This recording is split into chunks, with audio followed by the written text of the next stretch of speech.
This tutorial shows you how to reset app data usage statistics on the BOTIM app. First, open the BOTIM application on your Android device. Next, you'll be taken to the main chat screen where you can view your conversations. Following that, tap on your profile icon at the top right corner of the screen.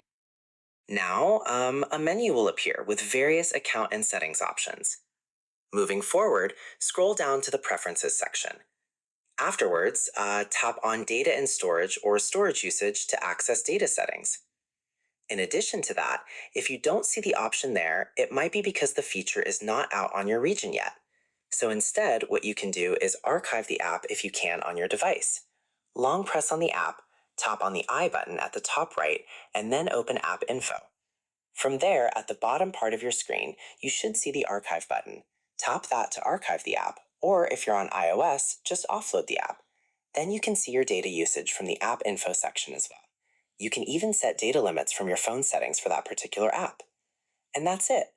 If this tutorial helped you clear usage data on BOTIM, give it a like, subscribe for more BOTIM tips and tricks, and tap the bell icon for notifications. See you in the next one.